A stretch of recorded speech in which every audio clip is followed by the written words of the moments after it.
All right. Good morning again and welcome. My name is Isaac Cervantes. I serve as the Assistant Director for Titan Orientation Programs. We are super excited to host another episode of our webinar series, Arrive and Thrive, where we have our campus partners in the Dean of Students office, specifically student conduct, to talk to you all today about a very timely but important topic of academic integrity, right, and honesty. So they have a lot of great information that I'm excited to pass on to them. But as I mentioned, please be engaged with us. We'll probably ask you some questions. If anything comes up, or if you need clarification, or if you want to make a comment, the chat features there, the Q&A features there. We welcome all of the engagement. It makes these virtual sessions that much more lively. So please encourage, or I'm encouraging you all to stay active. As mentioned, this is being recorded, so tune back into our YouTube account to check out for other Arrive and Thrive episodes. So without further ado, I'll go ahead and pass it on to my friends and colleagues in the Student Conduct in the Dean of Students office, and we'll go ahead and kickstart our webinar, Arrive and Thrive. Thank you, Isaac. Welcome, everyone. We're really excited to have you here today. I'm Amanda Davidson. My pronouns are she, her, hers, and I'm the Associate Dean of Students and Director of Student Conduct. And we're really here to share a little bit of information, as Isaac mentioned, about our office and what we do. But before we get started, I just wanted to say a quick congratulations. This is an awesome thing that you all have chose to become a Titan. And as an alumni from CSUF, I had a wonderful student experience here, and so we hope that you all do too. All right, next slide, please.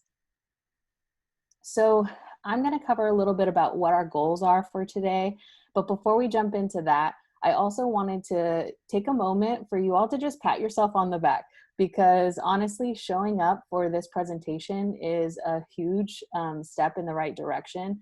I know that orientation and participating in all of the trainings and the orientation days that we typically have can be very overwhelming. You don't know who you're going to interact with or what you're going to be asked to do.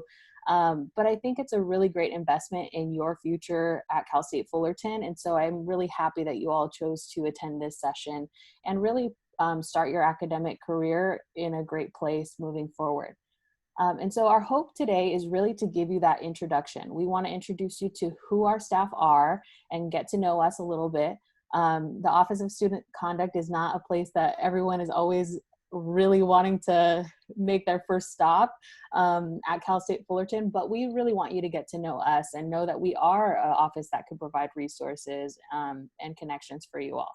We'll talk a little bit about what our mission and values are and how that shows up in our work.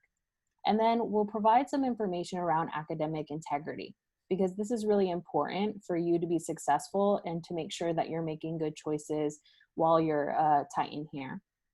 And then additionally, some resources. So just to better your experience and make sure that you can connect to locations on campuses or on our campus or other areas where you might need some assistance when it comes to academic integrity. Next slide. Awesome. Thanks, Amanda. Hello, everyone. We are again so excited to be with you. I know that we can't say that enough. We wish this could be in person, but we also understand that it can't be. And so we're happy just to have time with you any way we can get it. So these are the folks who work in our office. Not everyone is able to be here, but we're going to just take a second to introduce ourselves to you all so that you all know who we are, so that if you see our faces and recognize us, that you'll say hi. That's something that we always love, is interacting with students. So I'll start by introducing myself, and then I'll introduce the team members who are not able to join us today, and then I'll turn it back over to Amanda and Gabrielle so they can introduce themselves. So my name is Weston Prisbury. I use the pronouns he, him, his. I'm the Assistant Dean of Students and Assistant Director of Residential Conduct. We also are going to share with you all just a little bit of a fun fact about ourselves in terms of one thing we were involved with during college that we feel had the largest impact on ourselves, our college experience, and our career. So fun fact, I was also an orientation leader in undergrad, and so I feel like I'm going back to my roots in working with new students. I love the energy that new students bring to a college campus. They're so excited, everything's great, a new experience, and so I feel like that definitely impacted me as a person. It impacted my ability to interact with others, and it also helps me choose student affairs as a career. And then Emily and Matt are able to join us today. Emily serves as a coordinator of student conduct and Matt serves as an investigator of student conduct. And I believe Amanda has the responses to the questions. We also asked them to share their responses on that question. And so Amanda will share that when she reintroduces herself, and then Gabrielle can introduce herself.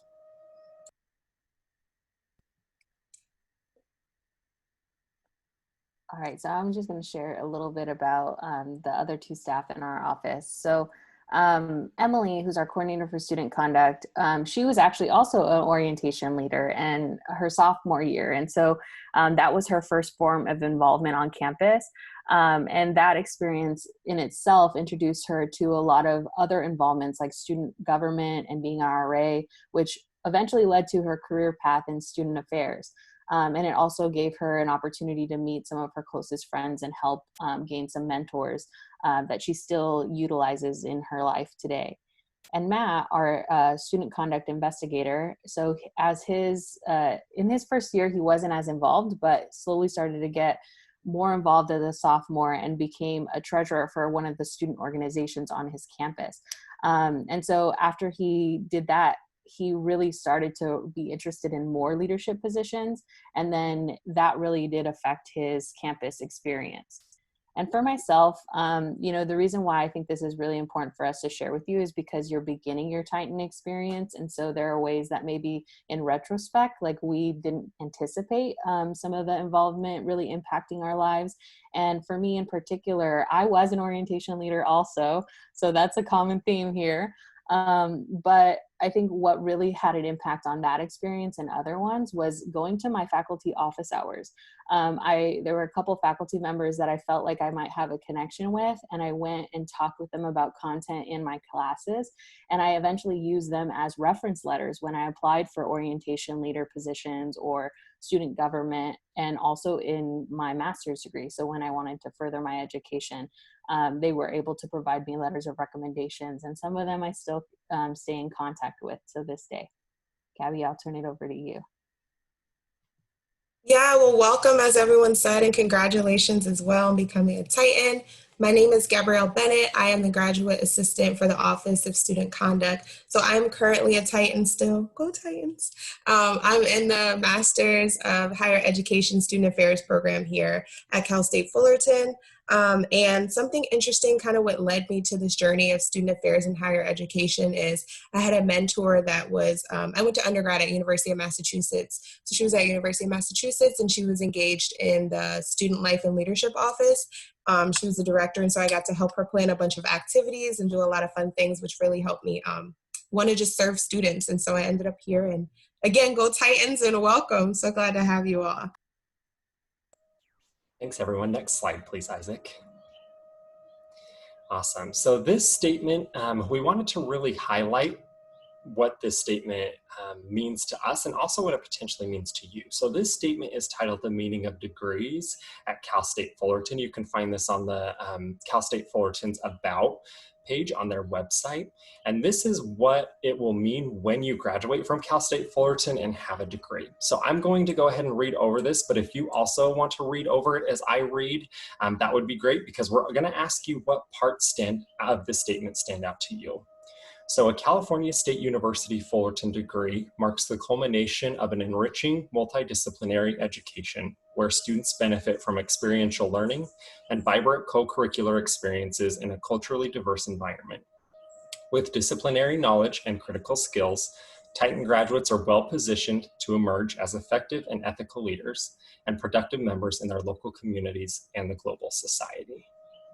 So we'll leave this for just a minute longer to give you a second to read through.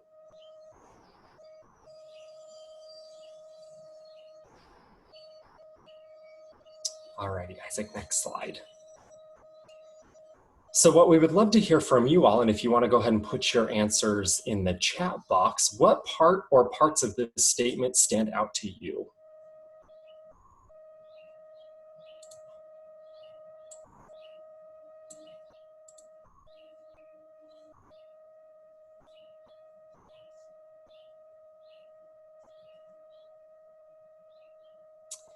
So Kayla says experiential learning and ethical leadership, absolutely.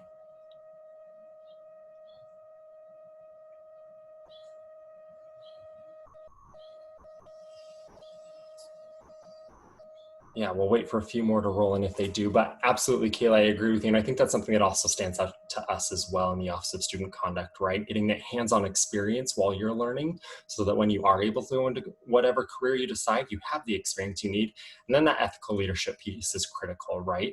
College is a time for you all to experiment, to try new things, and also to learn and grow. And we hope that, as that statement says, when you leave us because you're graduating and you walk across that stage and get your diploma, that you're able to develop ethics that make you a leader in society, and make you really a benefit to yourself and to those around us.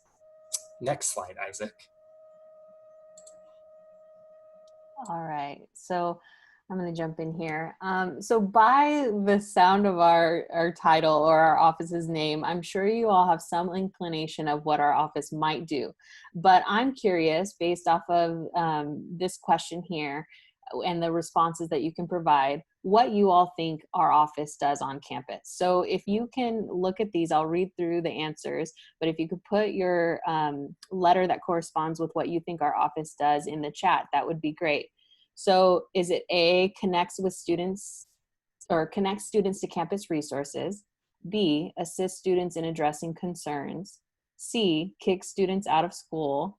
D, upholds students' rights on campus? Or E, searches for students who violate policy?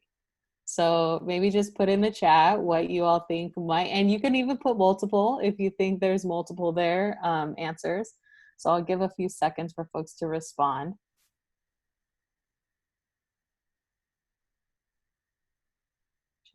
Added some some music here, suspense music.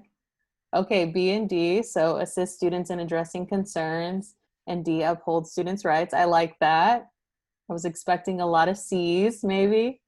A, B, D, great. B, yes, I love this. Okay, great. Yeah, you all are right on it. So if we could go to the next slide, Isaac. All right, awesome. So I think you all were really spot on. I was expecting more of the kick students out of school. I think a lot of people tend to think that what we do is search for students to get them in trouble or to remove people from campus. But in reality, that's the last thing we want to do. And really all of the cases or the situations that get referred to our office usually come out of care. So a lot of folks on campus want to connect students because they feel like they're struggling, or maybe they made a bad decision and it impacts their academics or their personal life. And so they refer over to our office. Or, you know, when it comes to expelling someone or suspending students, like that does happen from time to time, but that's pretty much our last resort, right? We want to make sure that students come to us and they learn something, right? Because we all are human, we make mistakes, and we should have the ability to make those mistakes and the opportunity to learn from them. And so on this next slide right here, this is our mission statement. So I'm going to read it and talk a little bit about how this aligns with our values and how we do our work. So by approaching potential misconduct as opportunities for holistic personal development, the Office of Student Conduct fosters learning from and restoration of the impact students' actions may have on themselves, the campus community, or society. So we really take a restorative lens to taking into account like a student crisis or a policy violation.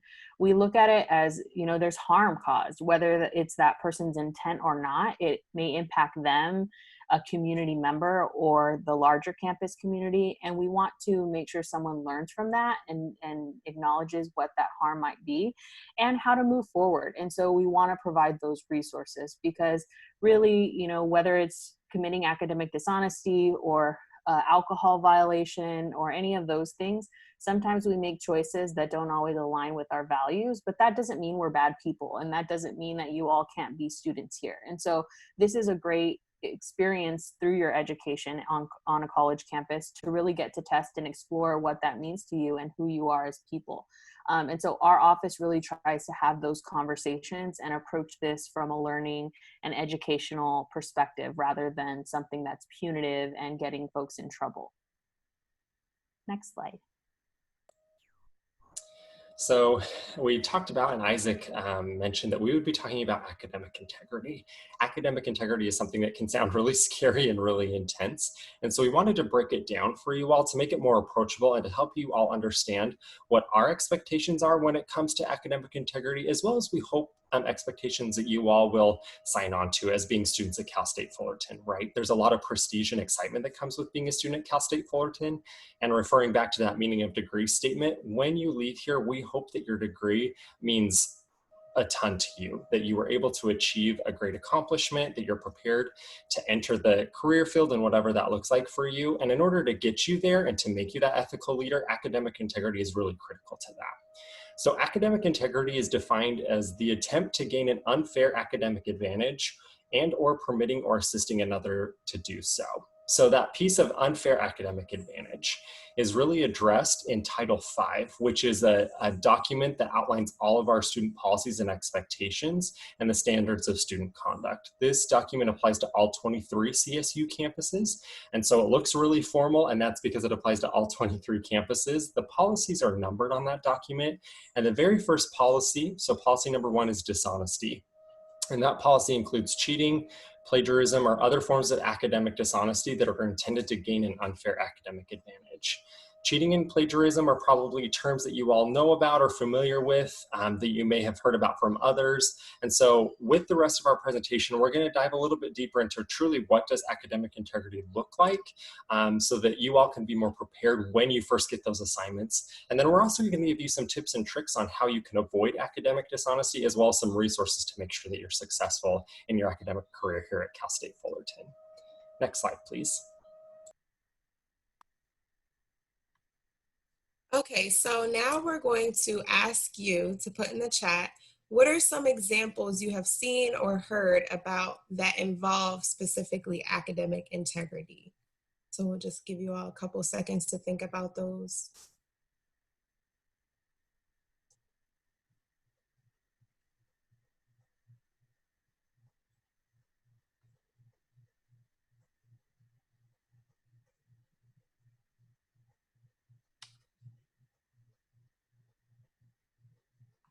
Not citing sources in your research paper.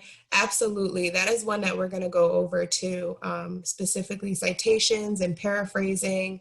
And there's not much room for a gray area. It's pretty black and white, specifically in the policy. So we're going to go over that. So that's a great answer. Anyone else? I'm just going to give a couple more seconds.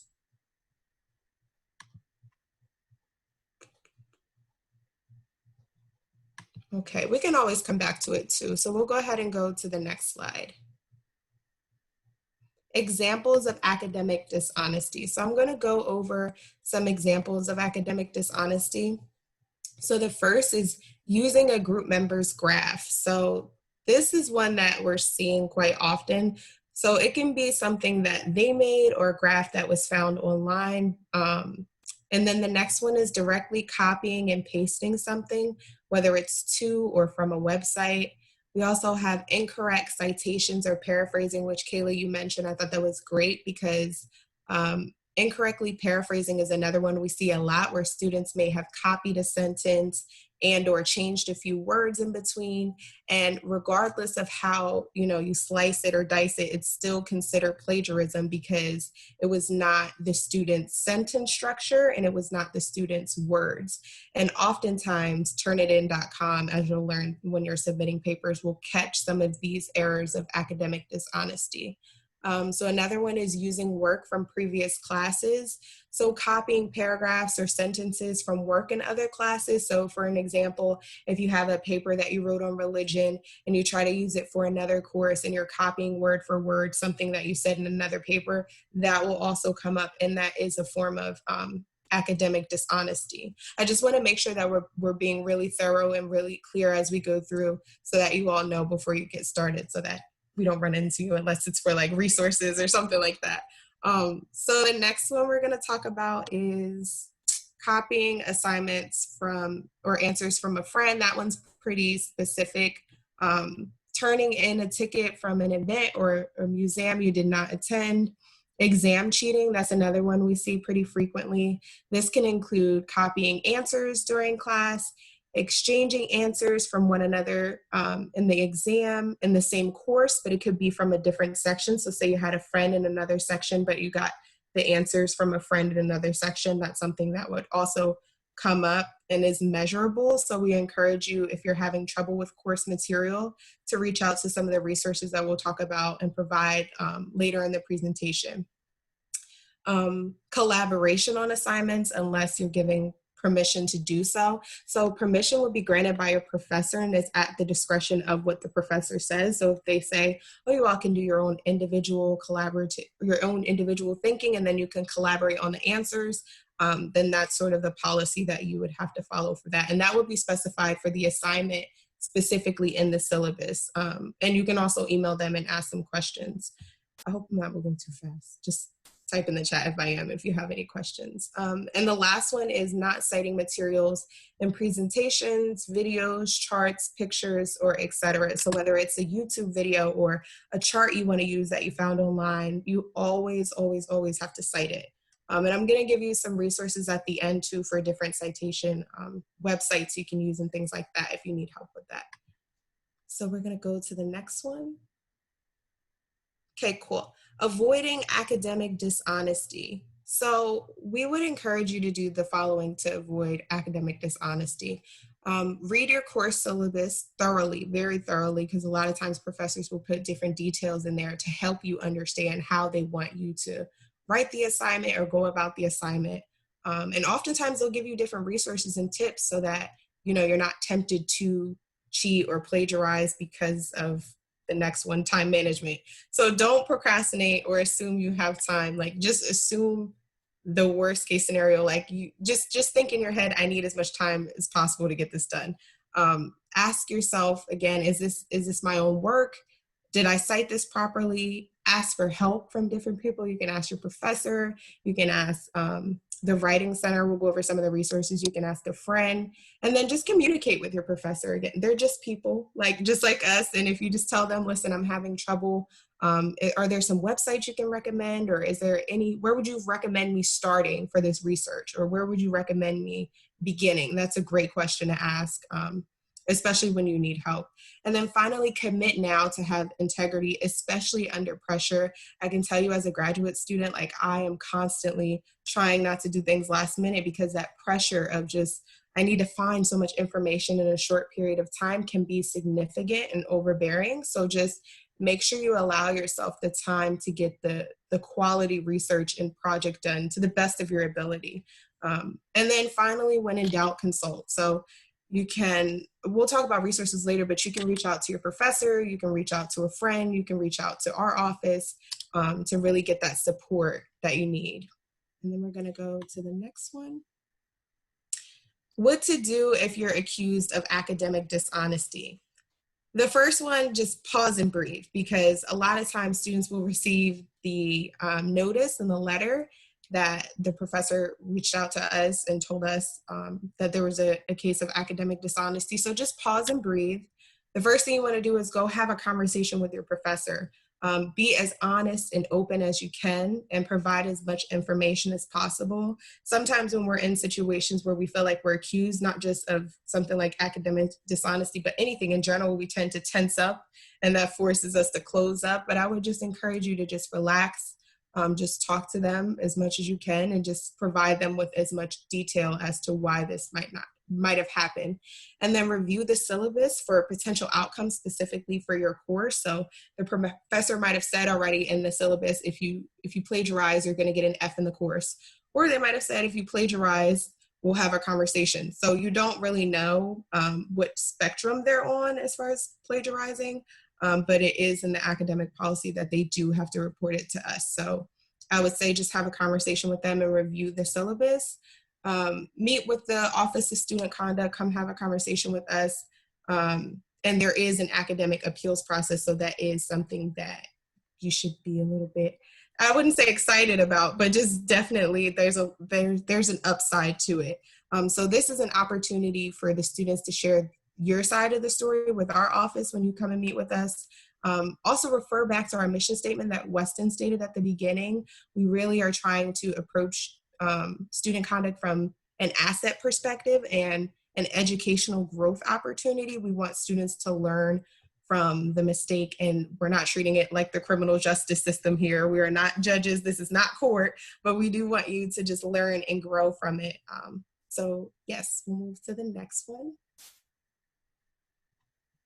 And then some resources that you all have. So you're able to reach out to your Student Success Center in your respective academic colleges. You're able to reach out to different academic tutors, the University Learning Center, University Library. The Writing Center has some really great resources, because a lot of times we'll see that sometimes if international students or you have certain barriers that are making it difficult for you to write or difficult for you to cite, then the Writing Center has a plethora of resources that you're able to utilize. And faculty office hours, again, just having those conversations with your faculty members.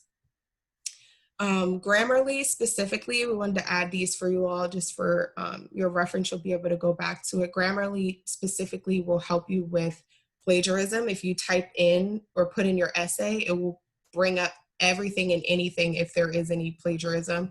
Turnitin.com will also do the same, but with citations as well as paraphrasing. So it'll let you know if you're along the lines of plagiarism when it comes to your citations or your paraphrasing. And then Citation Machine will actually format citations for you in whatever format you need it, whether that's MLA, Chicago, APA. So that's one that I use oftentimes because, again, it's easy to forget. And they also just changed APA recently from 6th edition to 7th edition. And then you can also refer back to Title V, as Weston was saying earlier, the Standards of Student Conduct. You can refer to the Academic Dishonesty Policy, the Academic Appeals Policy, and the Student Conduct website for all things related to integrity for our campus. And Gabby, really quick, Yeah. I know a lot of times when we talk about resources, there tends to be a thought of, well, how much is this going to cost me, especially when it comes to tutors or things like that. Know that all of these resources that are provided by the university are already covered by your student tuition and fees. So know that these are completely free to you to use as a student. That's why we encourage you to reach out whenever you need them. Cost will not be a barrier, especially the Writing Center. They have specific writing tuners that will go over your paper with you and review those pieces, right?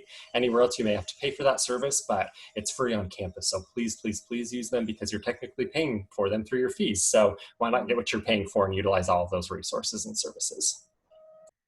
Absolutely. Thank you, Weston. And then we can go to the next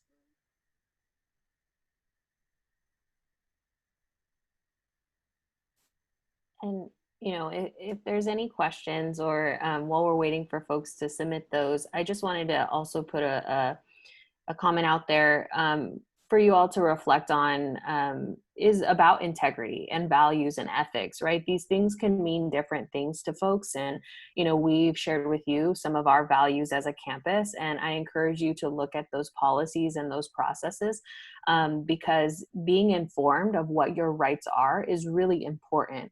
Especially when you may have someone that is infringing on those rights. We want to help you, you know, get everything that you are supposed to get out of your education. And when you go through a conduct process or an appeals process, we want to support you as well, because you may not agree with the determination that your faculty member made. And so we're here to help you navigate that, but it's also on you to make sure you're informed. And I encourage students to ask questions and research things and follow up, because it may be a little scary because you don't know what the response is going to be or who to ask, but you can always start at the Dean of Students office and just bring up questions, or if you're having issues, it could be academic integrity related or not. And so that's what we're here for. And when it comes to your personal integrity and ethics, this is the time that you really solidify that. And so I'd encourage you to reflect on what it means to you to have integrity, because we can tell you all about the policies and what we expect, but really it's on you to determine the decisions that you're going to make and the choices that align with your values. And I think of companies, right? We all want to be successful in whatever career or vocation we choose to pursue. And if you look at some of the decisions that companies or government or whoever makes, a lot of of it has a strong tie to ethics and integrity and personal ethics and integrity. And so we want you all to build up your integrity and values in a way that can really translate to whatever career you plan to go into. So that way, when you're out there representing the Titan community, once you've gotten your degree and you're insanely successful in your job, you're making good choices, because there are consequences, and we hope to help you learn from those if you happen to stumble while you're here. But that's really what our goal is to build Titans that have integrity. So we hope that you got something out of this presentation that can carry you into your fall semester. Please don't hesitate to reach out to us. We are people. We love to interact with students, and it doesn't have to be about the conduct process. So please, if you need anything, we're all here and available. But thank you for your time and for participating with us. All right, folks, there you have it. Another great Arrive and Thrive webinar episode with our friends in the Student Conduct Dean of Students Office. I hope you all took great notes. As mentioned, this is a great resource for you, so you know exactly what to expect going into the fall semester. So what we have here is Connect with Us, Titan Orientation Programs as an office, Student Conduct, and the Dean of Students Office is another office to have as a resource. So if you don't know the first step, or you want to ask a question, know that we're here for you year round to make sure that you're not only starting but ending strong as a Titan. So stay connected with us. Here's our websites and our social media handles. We'd love to stay connected. So thank you all again for joining us. I hope you have a great rest of your day and an awesome weekend. And we'll go ahead and close out there. So thanks, everyone.